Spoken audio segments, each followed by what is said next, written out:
ನೀವು ಈ ಚಾನೆಲ್‌ಗೆ ಫಸ್ಟ್ ಟೈಮ್ ವಿಸಿಟ್ ಮಾಡಿದ್ದರೆ ಸಬ್ಸ್ಕ್ರೈಬ್ ಮಾಡಿ ಮತ್ತು ಪಕ್ಕದಲ್ಲಿರುವ ಬೆಲ್ ಐಕಾನ್ನನ್ನು ಪ್ರೆಸ್ ಮಾಡಿ. ಇದರಿಂದ ವಿಡಿಯೋ ಹಾಕಿದ ತಕ್ಷಣ ನಿಮಗೆ ನೋಟಿಫಿಕೇಷನ್ ಸಿಗುತ್ತದೆ. ಸತ್ಯದ ಮಾರ್ಗ. ಹೊಸಪೇಟೆಯ ಒಂದು ಸಣ್ಣ ಗ್ರಾಮದಲ್ಲಿ ರಾಮಣ್ಣ ಎಂಬ ಒಬ್ಬ ಪ್ರಾಮಾಣಿಕ ವ್ಯಕ್ತಿ ವಾಸಿಸುತ್ತಿದ್ದ. ಅವನಿಗೆ ಕೃಷಿ ವೃತ್ತಿಯಾಗಿತ್ತು. ದಿನವೂ ಬಡವರ ಸಹಾಯ ಮಾಡುತ್ತಾ ಜೀವನ ನಡೆಸುತ್ತಿದ್ದನು. ಗ್ರಾಮದಲ್ಲಿ ಎಲ್ಲರೂ ಅವನನ್ನು ಗೌರವಿಸುತ್ತಿದ್ದರು. ಆದರೆ ಗ್ರಾಮದ ಪಟೇಲನು ಮಾತ್ರ ರಾಮಣ್ಣನನ್ನು ನಂಬುತ್ತಿರಲಿಲ್ಲ.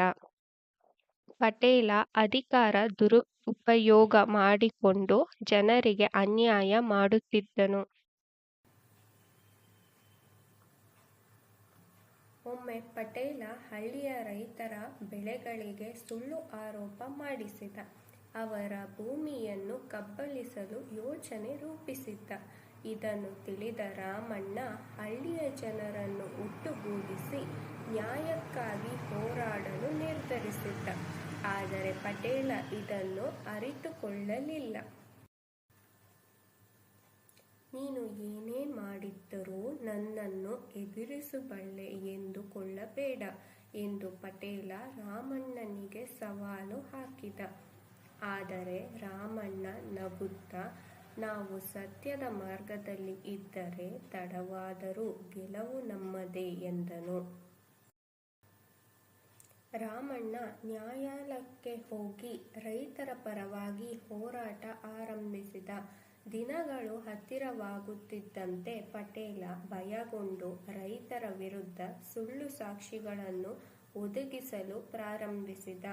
ಆದರೆ ರಾಮಣ್ಣ ಸುಳ್ಳಿನ ವಿರುದ್ಧ ಶಾಂತಿಯುತ ಹೋರಾಟವನ್ನು ಮುಂದುವರೆಸಿದ್ದ. ನ್ಯಾಯಾಲಯದ ತೀರ್ಪು ಕೊನೆಗೂ ರೈತರ ಪರವಾಗಿ ಬಂತು. ಪಟೇಲ ತನ್ನ ದುರಾಚಾರಕ್ಕಾಗಿ ಶಿಕ್ಷೆ ಅನುಭವಿಸಬೇಕಾಯಿತು. ಹಳ್ಳಿಯ ಜನರು ಸಂತೋಷಪಟ್ಟರು ಮತ್ತು ರಾಮಣ್ಣನ ಪ್ರಾಮಾಣಿಕತೆಗೆ ಗೌರವ ಸಲ್ಲಿಸಿದರು. ನ್ಯಾಯಾಲಯದ ತೀರ್ಪಿನ ನಂತರ ಪಟೇಲ ತನ್ನ ಅಧಿಕಾರವನ್ನು ಕಳೆದುಕೊಂಡ. ಆದರೆ ಅವನ ಮನಸ್ಸಿನಲ್ಲಿ ಸಿಟ್ಟು ಮತ್ತು ಹಗೆ ತುಂಬಿ ಹರಿಯುತ್ತಿತ್ತು. ಪಟೇಲ ತನ್ನ ಬೆಂಬಲಿಗರನ್ನು ಕರೆಸಿ ರಾಮಣ್ಣನ ಮೇಲೆ ಪಿತೂರಿ ಮಾಡಬೇಕೆಂದು ಯೋಜನೆ ರೂಪಿಸಿದ್ದ. ಆದರೆ ಹಳ್ಳಿಯ ಜನರು ಈಗ ಹೆಚ್ಚಿನ ಜಾಗೃತರಾಗಿದ್ದರು. ಅವರು ಪಟೇಲನ ಚಲನೆಗಳನ್ನು ಗಮನಿಸುತ್ತಿದ್ದರು.